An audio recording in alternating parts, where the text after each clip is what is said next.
On April 28, 2006, Pope Benedict XVI authorized a decree attributing a miracle to the intercession of the Venerable Basil Anthony Moreau.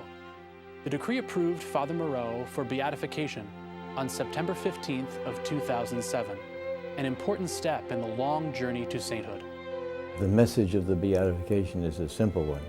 This man had practiced heroic virtue in his life, and the Lord has himself manifested that and verified it by a miracle. The Church is saying, this man was special. This was a holy man.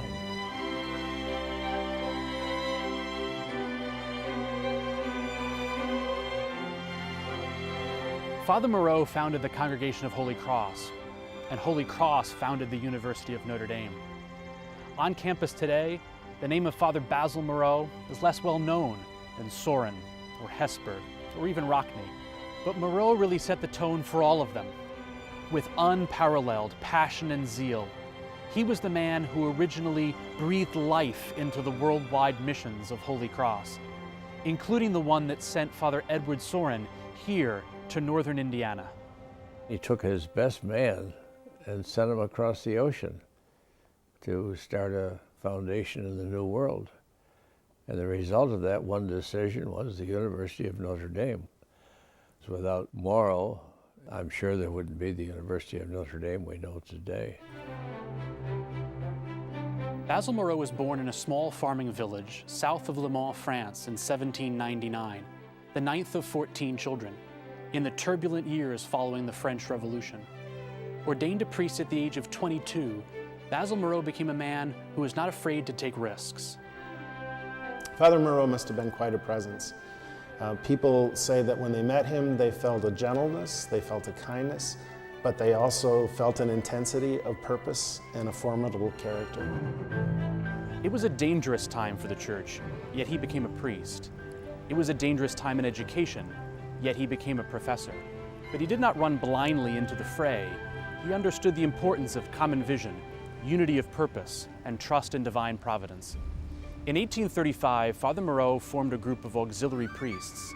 He also took over an order of teaching brothers, and later added a branch of religious sisters, including those who founded St. Mary's College.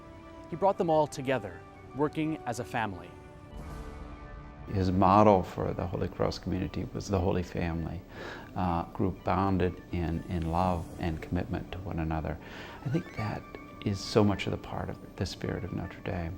You look at the dorms, you look at the sense of community on campus, the sense of community among our alumni. That sense of community is very much a part of Moreau's vision and a part of Notre Dame. In the 1840s, Father Moreau sent small groups of religious to parts of Africa, Canada, Bangladesh, and northern Indiana, places where the work of Holy Cross continues. He really believed also in an international outreach. He was global before there was such a word. All were places of great need and tremendous hardship. 18 members of the Holy Cross community died right here at Notre Dame in 1854 alone. Father Moreau struggled with his local bishop as he tried to expand Holy Cross, and with Father Soren over community matters. But his greatest hardship came in his final years, when he resigned his leadership of Holy Cross under intense pressure due to a financial crisis and was largely abandoned. But he never responded by discouragement. He always responded with love. And I think that's a wonderful lesson.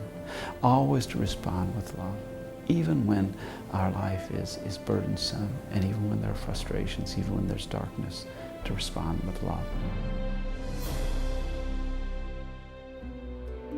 Father Moreau continued to minister until his health finally failed, and only the Marianite sisters remained with him until he died. I've gotten to know a lot of people who worked very hard and who never got any credit for it. They sort of maybe went to their death thinking that they were failures.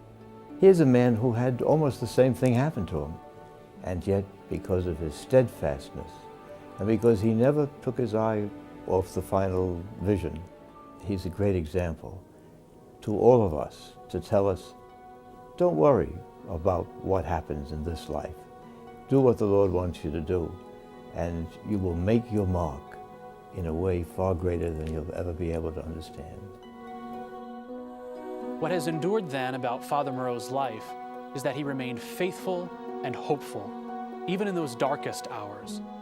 And his words remain the motto of Holy Cross even today. Ave Crux, spes unica. Hail the cross, our only hope.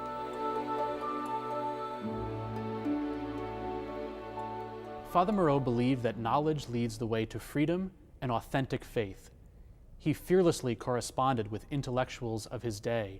At the seminary in Le Mans, Father Moreau insisted not only on classes in theology and scripture, but also in physics. For Moreau, a rigorous education of the mind was essential, but never at the expense of educating the heart. That's what Notre Dame is about. That commitment to the highest level of education, to giving our students the very best, and to calling our students to be the best people they can be, people of faith, people of service. That's the heart of Notre Dame. And it really arises from Moreau's vision. This education of mind and heart guides all institutions founded by Holy Cross. And Father Basil Moreau's beatification is cause for great celebration for us all.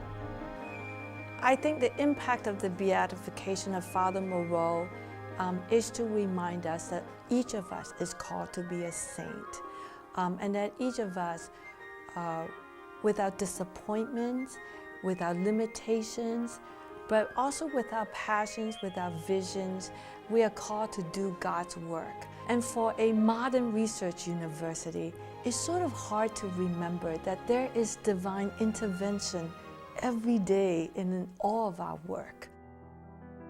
Father Moreau says to us, never let your world get too small. Always look at the pressing needs of the church and of society that are around you. Your response to those needs should always be shaped by a love of the Lord and a faith in God. And when that happens, then amazing things can happen that transform societies, that transform the world, that transform the church. Father Moreau teaches us to develop the competence to see and the courage to act, to zealously work to make God known, loved, and served, to recognize that even the cross can be borne as a gift, and to develop into men and women with hope to bring.